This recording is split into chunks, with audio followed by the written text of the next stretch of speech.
Hello and welcome to the Self-Wealth Real Estate Podcast with your host, Luke Boyan. Today, I'm interviewing George L. Masri. George is a real estate investor mainly in the Hamilton, Ontario area and Niagara region, Welland, Brantford. So we talk about his journey to get to where he is. He was a realtor for years, first kind of dealing with homeowners and then dealing with investor clients. He also has his own podcast called the Well Off Podcast. And now he is into buying apartment buildings. So we talk about that. He's recently bought an 11 unit with a VTB, and then he's talking about a conversion from taking 4 units to 8 and the journey with that and the difficulties. We talk a little bit about the market and some of the macro things happening in the environment. And I think it was a really interesting conversation, a little bit less of an interview and more of kind of conversation flowing about how we see things and our experience and how all that's going. So I think people will be really interested in this conversation, and thanks for watching.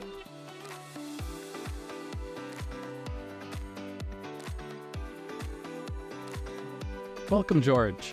So tell us a little bit about yourself and what your background was before you got into real estate. Sure. Before real estate, I had just graduated out of university, and I was working part-time while I was studying for a tech company.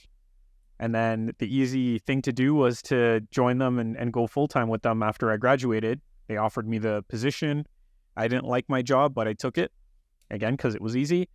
So yeah, I worked there in total for about 2.5 years. I was doing bilingual quality assurance, which sucked. And yeah, eventually they let me go. I got fired. They said, "We can tell you're not passionate about this. You just graduated, go find a job or something that you enjoy doing and don't waste your life," basically. So that's what I did, and ended up getting my real estate license, worked full-time as a realtor for a couple years, and then I always had this vision of investing, and that's what I get to do today, focus my energy on that. That's awesome. All right. So how did so what have you done in the real estate space? I know, like you said, you were a realtor. Now you're saying you do that a lot less and you're focused on the investing side. Tell us about what you're doing in the investing side and kind of your journey to get to this point. Yeah. Before I got my license, I had this vision of kind of flipping homes, because I used to watch those shows. So I wanted to do that. And then early on in my real estate career as a realtor, I should say, I met somebody who was buying apartment buildings. And he made me think about that, and that became a new goal of mine. I really wanted to own an apartment building one day, and it took me a couple years. I just closed on my first official apartment building in September of 2023. It's 11 units. Nice. And prior to that, I had acquired a couple of 5-plexes, 4-plexes, triplexes, that sort of thing. So I don't know if that answers your question or if I missed it.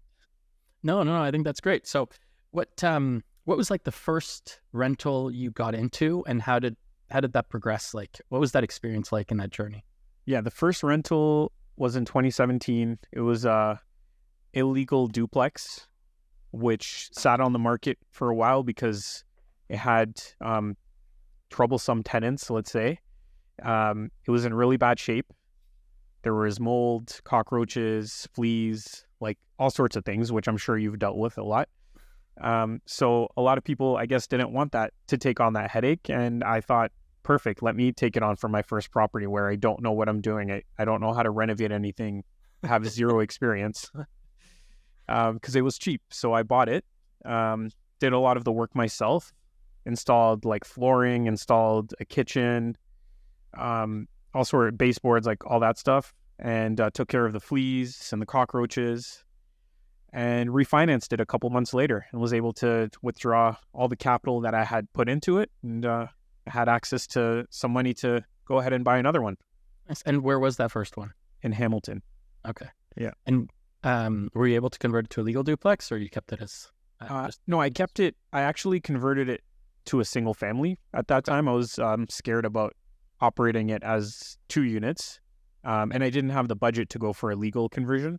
So I just did single family at that time. That can make more sense sometimes, for sure. Yeah. Nice.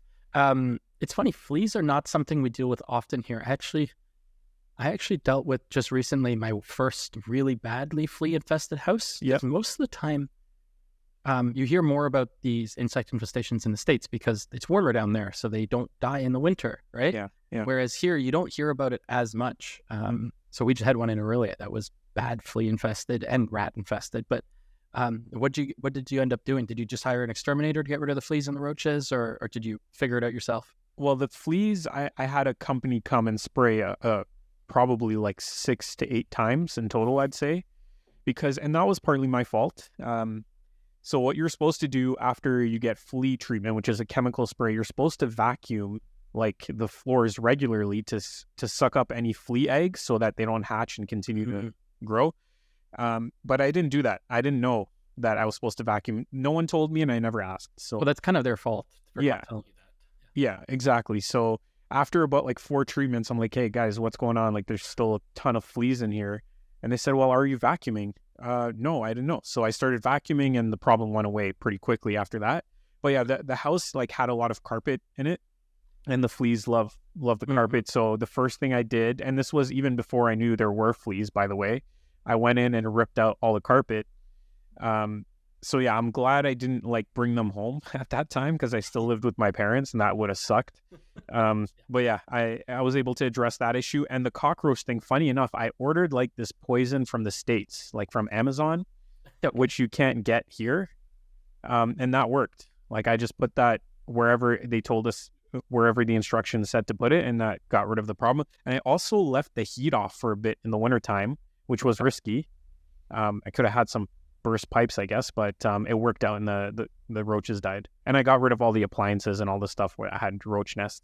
Yeah, I've had good success getting rid of insects. Like you're usually able to, if you're doing a reno, especially if you're opening stuff up and things like that, I find you're usually able to get rid of all the insects, but except if you're sharing walls with neighbors, because if the neighbors, don't treat them at the same time as you, well, they scurry out of your unit, go in the other one, and then come back once your unit's, not being treated. Yeah, I've always thought about those flea bombs too. They like think of it as a like grenade. I just want to like open a window, chuck a flea bomb into the room, seal it up, and come back after it's fumigated. Essentially, I don't think they allow you to do that here, right? That's again like a U.S. thing, I think.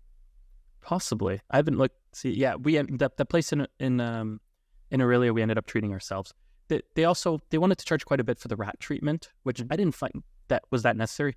You can close holes yourself and set traps yourself. So our contractor just took care of the rats for us, and we were able to get rid of them that way. But yeah, the fleas we got treated, and it was worth it. And yeah, those are fun. The interesting thing about fleas, for anyone listening who doesn't know, they can jump, I think, from what I remember, like up to 4 feet. So they don't fly, like they don't just crawl, they jump. So they can move around pretty easily. So yeah. So for the listeners, fleas are not something you commonly deal with in Ontario. At least it's not that common to deal with them. If you do go in a flea house, put rubber bands around your ankles to your pants so they don't get in your pants and start biting your legs. Yep. But otherwise, don't worry too much about them. And same thing with like roaches and stuff like that. If you go in an infested house, bring a change of clothes. Strip down before you get in the car, put your new clothes on, throw your old clothes in a garbage bag and throw them right in the washing machine so you don't have to worry about taking anything home. That's my tips on that. But honestly, I think we're fortunate because I see some videos of people in the States and they're like walls are crawling with roaches and stuff like that. And we deal with some bad houses and the insect infestations are not that extensive typically for us. So if you're buying something and it's vacant and you either get rid of the like greasy cabinets or you clean them really well and they don't have anything to feed on, then they're probably going to die with chemical treatment. So yes, exactly. It's harder when you have people living there and there's constantly food in the house and things like that. Yeah. All right, so that was a duplex. Do you still that you turned into single family? Do you still own that today? I actually just sold it a couple months ago. Okay. So I used the funds from that property to buy the apartment building, or partially buy it, I guess. Nice. Yeah, to help. Yeah. All right, well, let's jump ahead to that. That's a wild time to be buying. I thought right now was a terrible time to buy real estate. Nobody should be buying. How did you buy something in September of 2023? Rates are too high. It's a terrible idea. What are you thinking? I feel like I've always kind of just not ignored what's happening, but just set goals and focus on that. And That's exactly what I did. Like that, like I said, that was always a big goal of mine, to own an apartment building. And I just, at the beginning of the year, I said, this is what I want to do. I want to buy one of these and I'll figure out a way. And regardless of what's happening with the rates, there is always opportunities. So we actually negotiated a VTB on it, vendor take back mortgage, at 4.5% interest for 2 years. And then it jumps up to 6% for an additional 3 years if we choose to. And it's fully open. Nice. Yeah. Awesome. So that kind of took care of the whole rate issue. Yes. And yeah. And where is that building? It's in Brantford. Brantford. Okay. Yeah. Nice. Yeah. And it's purpose built? So it was originally like from what tenants are telling us, it was like a hall at one point. Okay. So they used to have, I don't know, a bar and stuff set up in there. And then it was later converted, I believe, to an office building, and then eventually converted to residential, which I think was in the mid 2000s, like 2005 or something. Right. Nice. And so is there a lot of value add play, or did you just get a good deal right off the buy? No, definitely value add. So it's 11 units, and the previous owner had an approved permit to build a 12th unit. So he had a permit to convert the old laundry room, which is about 250 square feet, to build an addition and turn it into a bachelor unit. And so we looked into that, and that would require building a retaining wall because there's a big hill behind the building. Mm-hmm. So we have to do the retaining wall. It's got a flat roof, so we would have to probably change like the whole roof on it. And we just the budget didn't make sense for us. So what we did was we're looking to see if we can get a variance to build a little tiny bachelor unit in the existing space, and that'll save us quite a bit. So yeah, I mean, do you even need a variance for that? Well, it meets building code, Mm-hmm. minimum building code, but I think we need a variance for the unit size. Oh, so maybe Brantford has a specific rule. Yeah, Because my bachelor's in Welland, mm-hmm.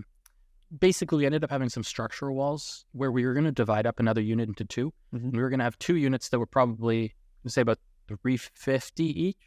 Yep. And we ended up, because of where the load-bearing walls fell, I think we ended up with a bachelor unit that's about 400, and then another bachelor that's like 250. Yeah. Or just under 250. So, and we've actually rented all 3 of them now in that building. So they rented, and the city of Welland allowed us to do it, which is not far from Brantford. So yeah, because minimum building code is 170 square feet plus a bathroom, I believe. That sounds right. Minimum building, or 17 square meters, something like that. Yeah.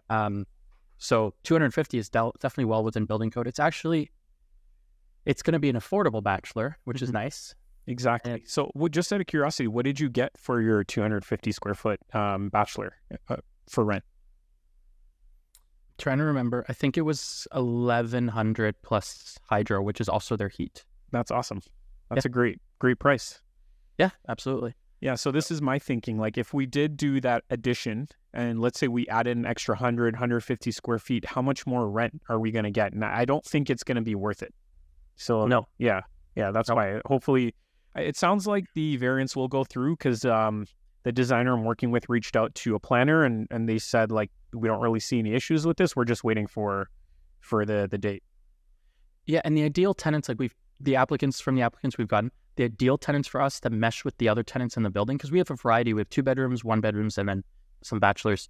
The ideal tenants ended up being people who are like, they work part of their time in Welland and part of the time somewhere else. Mm-hmm. So they almost just need a crash pad during the week or something like that. Like students as well, but students or people who are like, I have a family somewhere else, but I come here for work half the time. Yep. And I just need somewhere to sleep. So for them, it's almost a hotel room. Right. They have a kitchenette, they have a bed. They're not, living there all the time. They don't have a ton of stuff. So that's kind of the ideal tenant for that kind of space. And again, what else can you rent for $1,100-$1,200 a month? Yeah. You can't get anything. No, nowadays. Definitely. It's very affordable. Definitely. And I think like we're trending towards that anyway, smaller units, and there is a lot of demand anyway. Like we have a couple of units that we've rented in the building, and I think the property manager was saying we had like 60 showings booked within a 2-day span, and that was like happening regularly. We're just being really picky about who we select, but yeah, there's definitely lots of demand. That's really good. That's good. So what else? Any other plans with the building? Yeah, so on the opposite side of the building, there's a storage room, which is like an exterior storage room, which is attached to the building. Okay. And it's got a concrete block foundation and a brick exterior. So the designer suggested, let's just put a second story on that because it's really small. It's probably, I think it's like about 70 square feet or something like that, maybe 80 square feet. So let's add a second story and turn it into a little loft. So that's the plan. We're applying for a minor variance for that as well for the same reason, because the minimum, the square footage is going to be a little bit smaller than Brantford's requirement. So yeah, hopefully that'll go through as well. And that's 2 extra units, an extra probably maybe $2,500 or more a month that we're going to get in income. And the plan will be to just refi the building at that point. Nice. And so is this building, what utilities do the tenants pay for and what utilities do you pay for? At this point, the tenants pay for hydro. So there's, I think some of the units still have gas, but for the majority of the units are on just baseboard heaters. Okay. And we pay for water at this point, but we are looking at getting separate water meters because every unit has its own hot water tank. Okay. So it does seem like it's feasible. We'll just have to see if we'll have to upgrade the water line, like the main water line. So we're working on all that. Trying to see if that's worth it. Yeah. One of my buildings has separate water meters, but I didn't do it. It came like that. Yeah. And it's also the only building that has its own hot water tanks as well. So it's the only one that kind of makes sense for that. Yeah. Another option actually is to go with like a third party company. Yeah. There's one like Wise is one of the Wise meter. Yeah. There's a couple of them, but a lot of them have like a minimum unit requirement to make it worthwhile for them. So a couple of them said they need 15 units or more at the very least. So yeah, we're close, but we're not quite there. And I think there is some wiggle room. So we'll see that if that makes sense as a secondary option. Obviously going through the city is ideal, but. Well, and see if it makes sense at all with the extra costs of doing it or what the extra costs on the tenant will be, whether or not it'll affect your kind of rent amount to see if it's worth. Yeah, I think there isn't really much of a cost on our end. To if we go through a third party company, if it is through the city, there will be a cost. So we'll see how that goes. Yeah. Okay, awesome. Yeah, and the heat source. Are you considering anything in terms of like MLI Select, trying to get any of those programs for refinancing it? Yeah, I had a consultation with an engineer and a mortgage broker to see if it makes sense to do it. I think for this particular building, I wasn't sure if it made sense because the cost to upgrade the heating systems would have been pretty substantial. So I'm not 100% sure if it would make sense at this point, especially because we're trying to keep our renovation budget really low. But it is an option and maybe something we can look into in the future. Yeah, I mean, and you hear a lot of people talking about how it's a great program, and it can be, but I agree with you. Like the one in Welland, we went through the program, and for example, we got rid of electric baseboard heaters where we could and installed ductless mini splits heat pumps with like very cold start units that are very energy efficient. Yeah, and they're incredibly expensive. Yeah, and yes, it does save you a little bit in interest, and you can borrow a little more, but there's a point where you have to question whether is it worth it or not, right? For sure. So that, yeah. There's also whether or not, I can't remember, because there's energy efficiency, which is one we went for, but you can get points in either one category or a combination of them, including energy efficiency, accessibility, and affordability. And if you do these small bachelor units, they're always going to qualify under the affordability rule. Right. So you've already got 2 out of 13 at a minimum that are technically affordable and will probably always be affordable. Yeah. Under the rules, which I think is 30% of medium income for the city, which is often something like $1,500 is often, 30% of the median income. So you're probably not renting them for more than that anyways, but then you meet the affordability criteria. Yeah. So you might hit, you might get some points for that. The question is whether you can get enough points, I don't know what the other unit sizes are and stuff like that, but yeah. It's a good program, but it doesn't always make sense to force your property to fit that program. I think it's smart what you're doing. If it doesn't fit, it doesn't fit. Don't force it. Yeah, and there is quite a bit of an upfront cost. Like you have to pay the engineers and you have to pay them to come on site and do their drawings and assess things and whatever. So that's why like part of that was let's just focus on the big things right now, like stabilizing the building, dealing with the tenants that are causing trouble, renovating, that sort of stuff, and then we can talk about the MLI Select a little bit later. And are a lot of the units well below like market rents, or are they pretty decent rents? Yeah, we got 3 vacant on closing. Oh, nice. 3 out of 11. And we were actually able to negotiate deals with 3 additional tenants since we've closed. So one of them just left last week. Another one's leaving in roughly 10 days or so from today. So end of January, let's say. And then we have another one hopefully leaving by the end of March. So that's 6 units that are basically turned over. So there's only 5 that are left. And are those quite low, do you find? Or yeah, they're low. They're anywhere from like 900 to maybe 1,100 a month.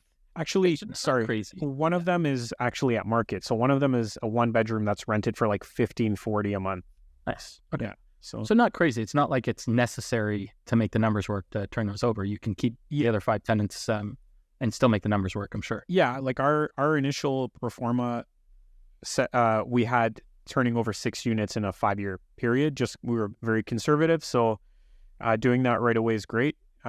Unfortunately, it doesn't seem like we'll be able to flip the financing over to CMHC at this point because we do have a VTB, and as you probably know, they're not allowing that anymore to go directly from private or a VTB into CMHC. So we're going to have to flip it over to a conventional mortgage, 25-year AM for 2 years, and then take it to CMHC after that.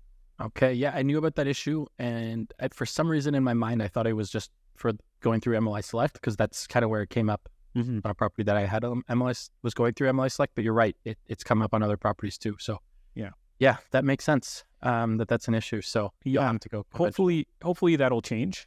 I see that some of the mortgage brokers, at least from what I'm hearing, they're pushing back on that because a lot of their clients do have private loans or whatever, and they're going to be in a tough spot. So hopefully that will change before our time comes to refinance.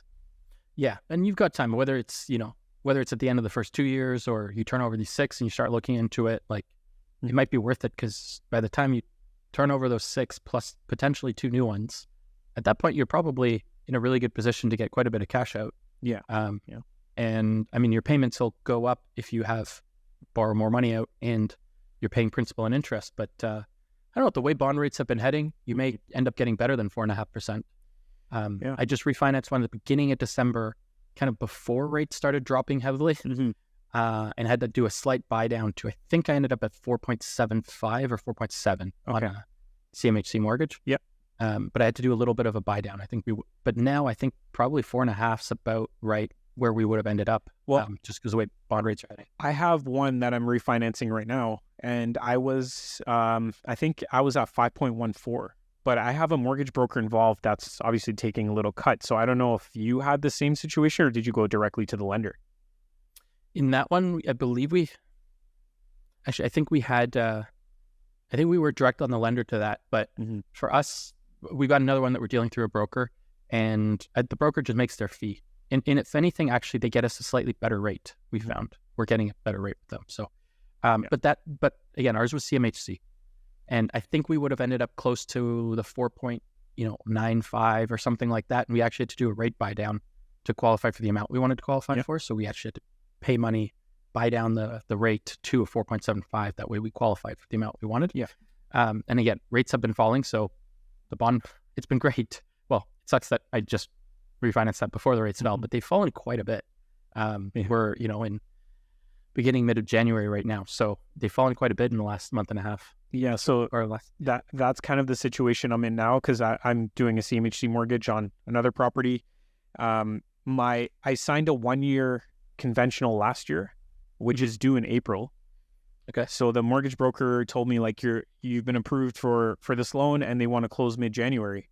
And I looked at the fee; it's going to be like, I think $12,000 or something to end the mortgage early on the other side. So I'm just kind of in a place where I'm thinking, should I wait till April, avoid the fees, the penalty, but then there's a chance that, rates go up or whatnot, but it seems like we're trending downwards. So I'm kind of willing to take that risk a little bit. Seems worth it. Yeah. I think it depends how long you have to wait and when you get to lock in, but yeah. not to get too far into it, but I like to look at inflation. It's for the month over month scale, which and if you look, December numbers haven't come out yet, and December of 2022 was actually very, very low. Like month over month inflation was negative 0.6. Yeah. So I don't know that we're going to be able to beat that number in terms of falling by more than that in December. So you may see like in the next month, oh, inflation went up just, year over year, but because of that 1 month. Then if you look at all the subsequent months, January through probably April, May of 2023, those were all quite high months for month over month inflation changes. And so I think with the sentiment in not the real estate market necessarily, but in general, I think people are spending less, and I think we're going to see inflation keep dropping. That's my prediction. If you listen to this later, tell me if I'm wrong. Yeah. Well, this is the thing. Like, I'm by no means an expert on the bond rate and whatnot, and that's how these CMHC or commercial mortgages the rates are determined. It's based on the bond rate. And from what I was reading, it seems like the bond rate is more or less determined by what people are anticipating will happen with rates in general. So if the majority of people feel like the rates are going to come down, then that impacts the bond rate. And I'm sure there's other factors as well, but that was one of them. Yes. And that's why I look at inflation, because people very closely seem to associate, well, if inflation's going down, then the central bank's going to lower rates, which then means rates are going to be lower in the future. And therefore, the market's predicting like the bond rates go down because they're predicting rates to go down in the future. So exactly. I kind of bring that all the way back to inflation and keep an eye on that. And inflation's definitely not the only factor. But it seems to be one of the heaviest that affects kind of bond rates and people's perception of what's going to happen in the market. But I'm actually really optimistic because bond rates have been falling, fixed mortgages have been falling. We're seeing a lot of things pick up. I actually have a property I just listed in Ottawa, and for the first time in almost 2 years, I decided to try a multiple offer situation because it's like a really premium property in a really nice area. And as of this morning, I think we've been on the market 3 or 4 days, and I have 130 showings booked so far. That's a lot. So yeah, I'm optimistic that, in the right product is getting a lot of demand right now. And I think we're going to see a lot of buyers coming back into the spring market. And this is January. So I'm really optimistic for the spring market. Crossing my fingers here. Yeah. Well, it seems like demand is like superficially low because the rates are high. And this is what I'm unsure about. If the rates do come down, let's say by the end of 2024, we're in the 5% range for prime.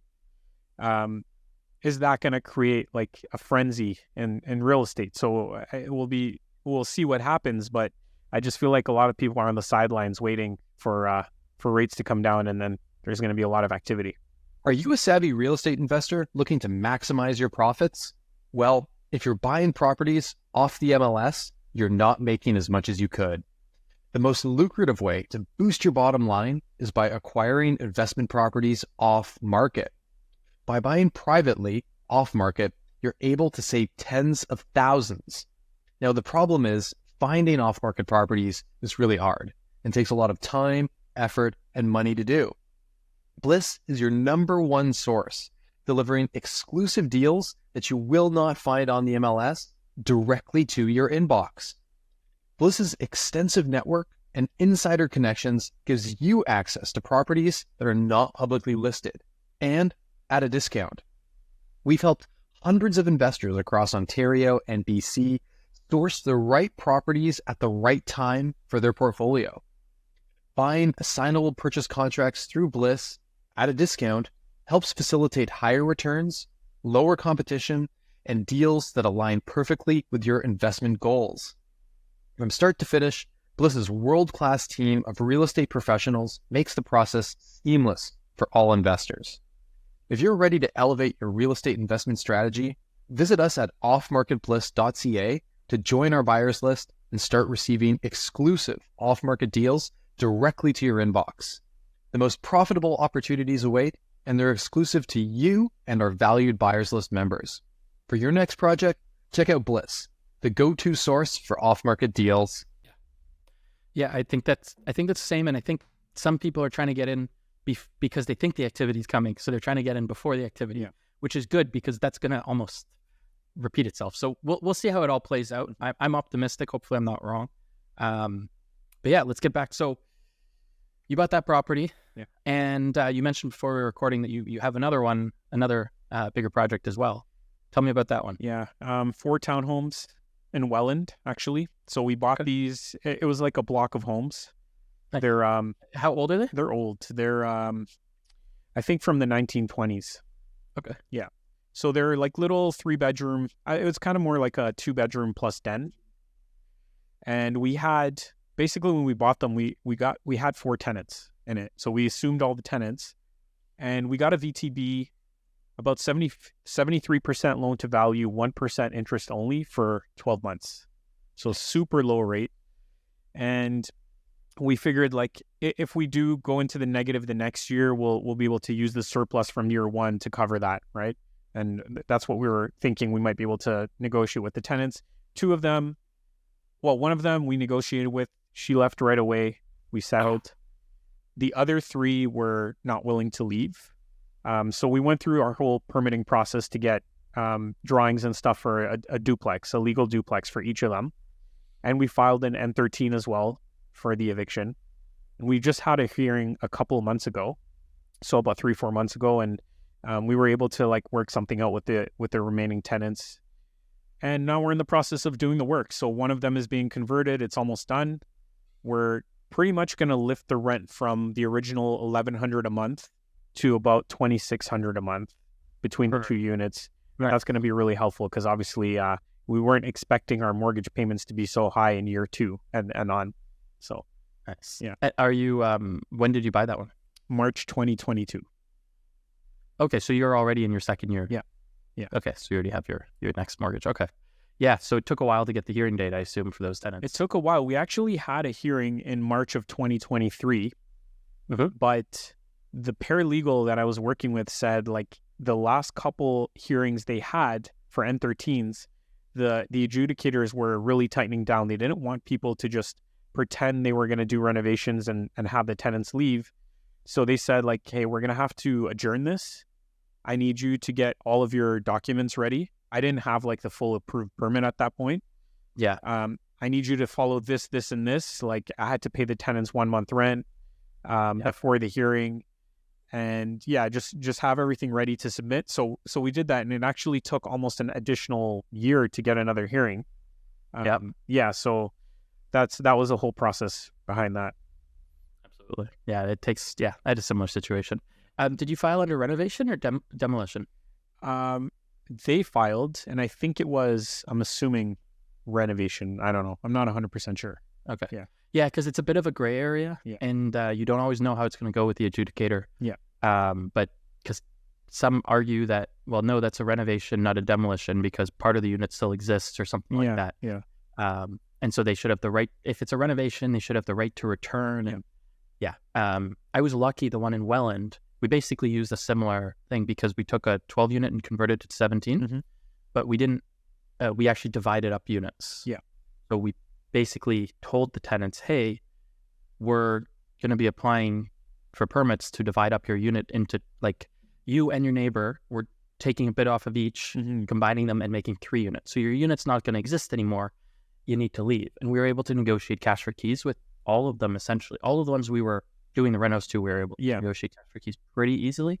And then it was just basically because we were doing the whole building, there was a few holdouts that we weren't doing that work to. We ended up paying larger amounts in cash for keys to them, but we were able to get everyone out. But yeah, it can be difficult. Because the way it went, we didn't actually need to go to the hearing and see what the adjudicator thought of a demolition versus a renovation. So, yeah. Well, even for us at the hearing, there was tenant counsel. So the tenant has the right to speak to, I guess, a legal representative there. Yep. And they must have gone through all the documents with them. And basically I'm assuming they told the tenant, hey, just take the money. You're going to have to leave. So yes, that was the case for us. We didn't actually, like, the adjudicator didn't make a decision. We just kind of settled.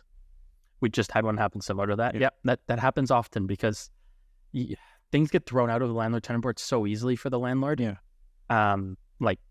Is a negative for the landlord. Yeah. That sometimes even if you're there and you've been waiting a year for the court date and everything, that you're just like, here, I'll give you a bit more money just to make sure you're going. Yeah, like exactly. Not have to worry about the decision. So, yeah. Just on that note, have you ever had a situation where you negotiate, let's call it cash for keys, and the tenant changes their mind? Yes. And how did that go? Had to apply to the court for enforcing that order. Right. And did they file a motion? We won at the landlord tenant board. Okay. So I believe they tried to oppose it, but they were trying to say they were coerced into it or something like that, and the evidence didn't show that. So no, we got an order to kick them out, and the sheriff came and kicked them out. What was the evidence that you had? I think it was just like we gave them a heads up. We were asking for it, so it wasn't like we just came in and they signed right away. Mm-hmm. It was like, I think there was a chain of emails where they were discussing it with our property manager and stuff like that. So it wasn't like they were forced into it. Sure. It's more like I think what happened was they fell behind on rent. Yeah. And then we said, okay, well, how about we let you stay for free for this long and then you move out. Mm-hmm. And they didn't move out at the end of that. And I think they tried to catch up on the rent or something, but we were like, well, too late. Like, you signed this. And they're like, no, well, we were forced to. But they weren't. They negotiated it as adults because they were behind on rent, and we gave them an option to forgive some of that. Sure. So it's an interesting situation, I guess, because, again, it's kind of like based on what the adjudicator thinks is the right thing to do. So I'm kind of going through something like that as well. And I've filed the order based on the paralegal's advice. So we'll see what happens. And the tenant's trying to say they were forced to sign it or something like that. The tenant is basically saying she didn't know what she was signing, even though I went through it line by line with her. So it's going to be kind of like my word against hers. So we'll see what happens. Yeah, I think it's pretty common for the tenants to lie, unfortunately. Yeah. So I think you're probably okay. Something else a trick that I learned is, if possible, get the tenant to sign an N9, I believe it's called, which is the tenant giving you notice that they are leaving, versus the form that's N11, which is the landlord and tenant are agreeing that they're leaving. Yeah. So it's harder for them to say, oh, I was coerced into this, when they're the one giving you notice to leave on the N9 form. Well, another trick that I was aware of, but I didn't apply it, which I wish I had, is to get a witness. So get another tenant to come. Like, let's say you have a super in the building, get the super to come and witness that, I didn't coerce her, I didn't do anything other than present the information, and she agreed, right? Yeah. Well, another option would be just recording. Because my understanding, I was a lawyer, I'm not your lawyer, so listeners, but my understanding is pretty much across Canada, definitely in Ontario, there's one party consent to recording. So as long as there's not a reasonable expectation of privacy, like you're in the bathroom or something like that, I think even in their apartment, you put your phone on voice note, you do a voice memo, and, just record the whole time you're there with them. And that should be, you can show in court, look, I explained every line, like, look at them asking questions. So you can actually do a voice recording of you explaining it. So if you don't have a witness, you can kind of record it. Right. And then in theory, at least in regular court, that's acceptable. I assume in the landlord tenant board, you can show, no, look, here's some voice clips. I have the whole recording if you'd like to hear it, or transcribed or whatever. Yeah. But yeah, so you can do a voice recording without telling the tenant that you're doing it, because you're not allowed, like, if you and the tenant are having a conversation, I can't sneakily record your conversation, but one party to the conversation is allowed to record it without telling the other party. So you're allowed to record a conversation you're having with someone else. Yeah. There's a lot to learn. Like, there's always something new that comes up, right? And from my understanding as well, like, once the order is filed, the tenant has a certain period of time to file a motion if they want to oppose it. So if they don't, then I'm assuming the eviction will be enforced. Yeah, absolutely. Yeah. Yeah, it should be. So yeah, good luck on that one. Yeah, thanks. It's always, honestly, right now, I'm surprised they haven't fixed the delays in the landlord tenant board, because it's quite bad. I'm really hoping they get on it, because it's really not acceptable. It's actually, like, egregious what they're doing. So the extra burden they're putting on landlords and developers and all that, it's insane. Like, it's just extra costs, and it makes housing harder to build, and we don't have enough housing. So focus on fixing that. That's going to make a big difference. So, yeah. So this, you're duplexing these. Are you how, in what way are you doing that? Are you using the basements, or are they too low with it being old? Is it like one on the main floor, one on the second floor? How are you? Yeah. So originally the idea was to do the basements. I think the ceiling height is just enough. Like if we use thin vinyl flooring and whatever, like I think we would pass. But we decided to go a cheaper route and do main floor, upper level. Yeah. Because again, there's 4 of them. We're just like, at this point, money's not cheap. So we're just trying to keep our budgets as low as possible. And had to make a lot of adjustments to the designer's plans. Like that's one thing I really learned. Don't just accept what the designer's proposing, because they're proposing what looks really well and is the most functional. Yeah. So in this case, for example, like we have a powder room at the back that we were changing into, I guess like a full bath, like a 3-piece with a shower. Yeah. So their plan was to use the whole back of the house for the bathroom, and that meant relocating the back door to the backyard. Mm-hmm. And they wanted to put a new door in the living room and to remove a window and do all this stuff. So that's one example. I just looked at the drawings and I said, I don't want to do this. Like this is going to be way too expensive. So we just basically replaced the existing vanity with a shower, and we put a really slim vanity between the shower and the toilet up against the wall. And we're not changing any of the framing. We're not moving anything else. Like that was a simple fix. It's not going to be the prettiest bathroom and the most functional, but it's inexpensive and it's going to work. And I don't think it's going to impact our rent that much. So like that's one example. There are a whole bunch of other examples. Like we could have easily doubled or tripled our budget if we just went along with everything they said. So I'm glad we were able to find solutions. I know people rely on experts, and it's important too. It's good to listen to the experts, but you have to understand what you're doing yourself. Mm-hmm. You have to have enough knowledge to know if it makes sense, right? And I think if you can't kind of advocate for yourself and understand what you're doing, and you just pass it all off to experts, it financially, it just doesn't really make sense, right? Yeah. Unless you really have the budget to do everything, and that's the plan anyways. But otherwise, you really need to evaluate and go, this doesn't make sense. Moving that wall doesn't make sense. How can I, do this in a more affordable manner? So, yeah, I think that kind of skill set is really important for investors to have. And it's compounded when the prime rate is at 7.2%. Ouch. Yeah. Hopefully that changes. Yeah, I hope that changes. I really think it will. Yeah.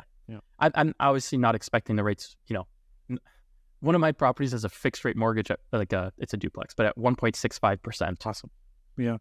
For 5 years, right? Yeah. Just a couple of years left on it. I'm not expecting to really ever see that again, but I think we can do a lot better than the 5s and 6s we're seeing now for fixed rates. So. Yeah, I've spoken to someone. I'm not sure if you know Casey Wong. Yeah, absolutely. Yeah, so he's an apartment building investor. He told me that he locked in like 2 buildings at the height of COVID or whatever for like 1.6 or 1.7% for 10 years. Like a CMHC mortgage. So that's the dream there, but I don't know if that's ever going to happen. Yeah, that's probably never going to happen again. So yeah. All right, awesome. So how much longer do you think to get those townhouses complete? It depends on when the tenants are leaving. They have until the end of March. I think they're looking now for a new place. If they move sooner, we start sooner, but I'm thinking probably mid 2024 for all of them. Nice. And are those under separate title? Or are they one ownership? Yeah, separate title. So we can actually sell them. In theory, you could add a third unit to each as well. I'm not sure if that's allowed in Welland at this point. So the designer was saying... They're going to have to. Well, actually, sorry. As of November of 2023, they technically have to allow 3 units as per provincial. I think that's Bill 23, right? Yeah. So that doesn't mean they can't put criteria in terms of like enough parking or this and that. Right. So they may or may not allow it on those specific properties, but usually you can fit 3 or 2 in a coach house. But in theory, you could also in the future also convert the basement to not 3 units. Well, that's exactly what we did. We designed the layout in a way where we can add a third unit in the basement. So we don't have like an exterior entrance, but we laid it out on the main floor to create a hallway so that you go walk through the hallway and then you enter into the main floor unit and you go up the stairs for the second unit. That hallway can easily be extended to allow an entrance to the basement. So for that third unit. So it's designed in a way where it'll be relatively easy to do it. Yeah. It's nice to have the option, even though like you said, budget wise, it's expensive. To do that may not be worth it, but it's good to know that you have the potential to do that. I like the idea of being able to add third units in properties these days. Yeah, because then you'd be essentially turning 4 townhomes, basically 4 units, into 12 units. Into a 12-plex, yeah, absolutely, which is great. That's awesome. Exactly. So even an 8-plex is great. And again, because you're taking it from kind of single-family homes, which essentially townhouses are, to an 8-plex that can be financed through CMHC, financed on commercial mortgages, which don't affect your personal borrowing ability in the same way. So, I think it opens up the realm of, making it a longer-term asset that doesn't affect your borrowing ability. I think that's a much better product. Yeah. All right, let's move on to the next segment where we talk about the best and worst deal you've ever done. So, do you want to start about your best deal or your favorite deal that you've ever done? I kind of feel like they're both in the same, like the same deal in some ways, Okay. right? Like the four townhomes, originally they looked really good because we got an amazing VTB, rates were super low, and then it turned sort of in a way into the worst deal when rates increased substantially, and I couldn't even I have these in my corporations, and I wasn't even able to qualify for mortgages on on 2 of them out of the 4. So now I had to borrow private money, like do all this. So it looked really bad. I'm getting $1,100 a month in rent, and the mortgage payment's like $2,000 plus other fees. Yeah. So in some ways that was the worst deal. But then in going through all that, it opened up doors to, what can we do with this property? How do we improve it? And it turned it into also a really good deal at the end. It's kind of, that's my answer, I'd say. Okay. So what did you pay for that? For you? We paid $375 per property. Okay. Yeah. And how much do you think it's going to cost you? What are you going to be all in it? Reno, carrying, tenant payouts, all of that per property? About $75,000, roughly 75. Yeah, $75,000. Reno and carrying and tenant payouts, all of it? Yeah, the tenant payments weren't too high. $75,000. That's it for the conversion. So the renovation itself is going to be in the ballpark of about like $60,000. Okay. And the carrying costs, it's about 2-3 months, plus tenant payout. So, I mean, it'll probably end up being a little bit more, but it's not going to be substantially higher. So you'll be in it kind of between $450 and $500 a unit per duplex. Yeah. Kind of thing. Yeah. And how much do you think the 8 units will be worth when you're done? Well, if we're taking it to CMHC, I think I was projecting that it'll be, I think it was about $2 million from what I remember. Then that's what so you'll be in it about 1.8 million. It'll be worth about 2 million. Yeah. So it could have worked out. You're going to build some equity, and then at that point, you'll be cash flowing on a long-term asset that's recently renovated. Yeah, and these are projections based on a high rate. So if rates do come down, that payout's going to be a little bit more. So that'll make the numbers look better. But I mean, that's kind of what we just have to work with at this time. Absolutely. Yeah. Some of my projects didn't turn out the way I wanted them to either. Some turned out really well, and some, you get good deals, and then it's about the most you can do. Get good deals and try to operate them well, and then you have some setbacks. But if you weren't getting a good deal and operating them well, you'd be doing much worse. Exactly. So, exactly. So what lessons did you learn from this deal? Well, for one thing, financing, it's great if you can get good terms. A 1-year term is it's not a very good deal to get a 1-year term if you're assuming tenants, because this whole process of dealing with the tenants and negotiating with them and getting them out, it's not easy. And don't assume that you're going to be able to do it, first of all, at all, and second of all, within a year, because that's not realistic. So that was the major lesson here. I just thought it would be easy because I had a paralegal. I was successful with them in the past, but rules change and you never know what's going to happen. Well, that's why we learn from our mistakes. You then, a year and a half later, bought another property, and instead of negotiating a 1-year VTB, you got a 2-year VTB with the option to extend another 3 years. Exactly. So even if you have to pay slightly more, it's actually funny because I have a similar property. I got a 5-year VTB, interest-only payments at 4%, with an option to renew for another 5 years at 6%. Oh, that's great. Yeah. So I gave, in that case, all of the units had to be turned over, but we're not pushing it. it's going to be a longer project. So we knew that. And so we negotiated that ahead of time. But yes, absolutely. That's why I like talking about the best and worst deals, because we learn our most lessons, especially from the worst deals or things that go wrong. Yeah. And now you're able to adapt, take that into the next deal, get a longer VTB that gives you time to do all of this. And again, same thing with my VTB, it's open. So you negotiate this longer timeline, you have the option to renew, and but if you don't need to use it, you won't. Yeah, exactly. It's that simple. Yeah. So any other lessons that you learned on this? Other lessons, just what I already mentioned, like keeping your budget low. Don't.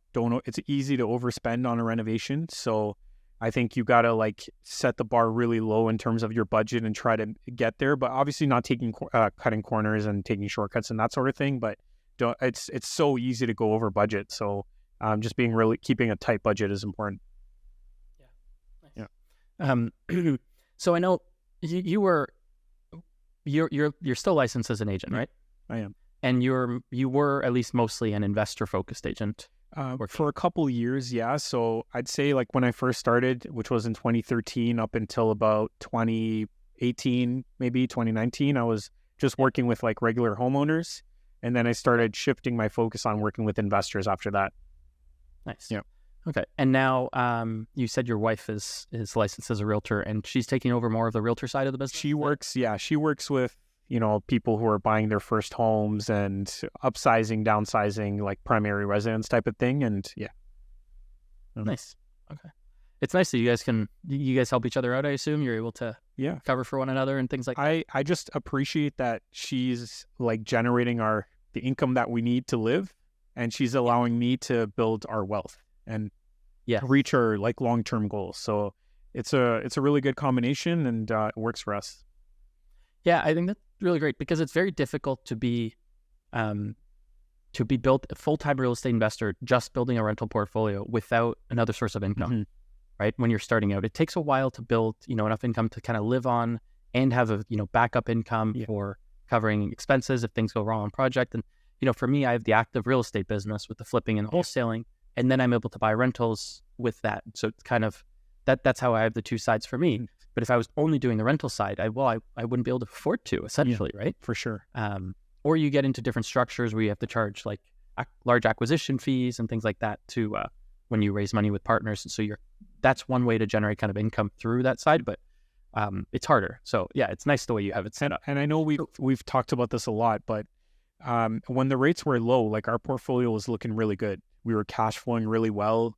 And then we have variable mortgages on the majority of our properties. So suddenly like that cash flow dwindled down quite a bit. And that's another kind of factor that you have to think about. If you are going to live off your cash flow, you might want to have more fixed mortgages, right?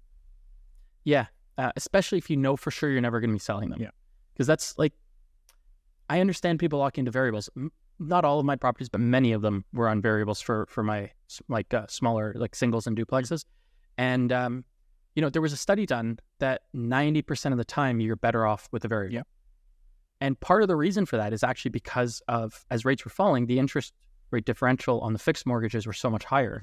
Like instead of a 3-month interest penalty, you'd have an interest rate differential, which would be quite expensive. So part of that factor is if you sell within that term, you could be hit with big fees to cancel the mortgage. And just one thing that gives you a little more, if you're 100% sure that property will not be sold during that term, that leans you a little bit more towards the fixed. But yeah, also don't be, in a different interest rate environment, now things are higher. Don't be afraid of the variable, because just because it happened in the past, it was, that 10% of the time when it's worse to take a variable, but you didn't know that, right? And now it might be back to being a better time to take a variable, because rates will probably, it's unlikely rates go up again. And if they do, it's probably close to the end anyways. And so you're going to see kind of things falling. And I think going forward, you'll be in a better position having taken the variable than in the past. Just sucks when you took a variable right before huge rate hikes. Yeah, exactly. Yeah. So what's next with your investment journey? I think just keep buying buildings. So at some point in the next couple of years, I'm going to probably sell one or two of the smaller properties and just buy one apartment building that this is my game plan. Buy one building that we can kind of live off of. So you have like a low loan to value on it potentially. I know it's not going to be the most efficient way to invest, but use that cash flow and just kind of supplement our income with that. So that's the financial freedom map for us. Absolutely. I don't think it makes sense to, stay, well, unless you're trying to build like $1 billion portfolio or something crazy. I don't think it makes sense to stay levered up, to the hilt forever, right? Like when you're building, it makes sense to have that leverage helping you. But then there's a point where you stabilize and you go, okay, now I want to reduce my risk to my portfolio, and that lowering loan to value, having less debt, especially getting rid of the expensive debt first, makes sense to keep that. So yeah, that's great. Well, let's move on to our final questions of the show. Yep. First of all, what has changed about your approach to real estate investing with your experience? What has changed? Not going for like the cheapest property in the worst neighborhood, right? Just going for properties that fit the criteria that we've set out, and they might be a little more expensive, but it makes more sense for us. So, and not doing your own work anymore, I assume. Yeah, for the most part. I mean, I still might do something small if I need to, but I try as much as possible to delegate. Yeah, absolutely. There are people who specialize in doing that, right? Yeah, exactly. But sometimes I'll still jump on. I actually kind of enjoy, me too, when I can, jumping on the tools. I just don't really have the time for it, but it's kind of fun sometimes taking on a little project and being like, I still got it. Exactly. Nice. All right, next question. If you could go back in time, what's one piece of advice you'd have for a younger you? One piece of advice for a younger me. Well, the first thing, I always kind of think about this, but like, save more money. Don't spend as much on dumb things when I'm, in my early 20s. And invest earlier. Whatever it is, whether it would have been stocks or real estate, just take action earlier. Yeah. Okay. Good advice. Yeah. All right. And lastly, what is the most overlooked or the most overhyped investing strategy right now? It's hard to say because you can be successful in any, but to me, like, this is just a personal opinion. I think Airbnb, and I think that's kind of hyped because it's new, and I'm not sure how sustainable it'll be long term. I think there's always going to be ways to succeed, but if like a bunch of people are doing it just because everyone else is doing it, that might not be the best strategy. Like, you got to figure out what are your goals, and will that strategy help me reach my goals? Nice. Yeah, I agree. I think the Airbnb model, I think it's getting more saturated, and then a lot of cities are regulating it. I'm looking at one property though that I might turn into an Airbnb if we get it under contract, but it's a bit different, and I think it makes sense. But I think, again, there's exception to every rule, right? And I agree with you overall that it's been overhyped, and especially Airbnb arbitrage and the risk you're taking now with cities potentially banning these things, it's not worth it probably a lot of the time. So yeah. All right, awesome. So George, where can people find out more about you? Are you looking for anything from an audience? I know you have your podcast as well. If you want to let us know where they can find you. Sure. And are you looking for investors, investor client buyers as a realtor? What are you looking for? So the podcast is Well Off Podcast, so you can find it on all the platforms. The website is welloff.ca. If you want to connect with me, there's a link to book a call. But I think moving forward, my focus is just going to be on apartment buildings.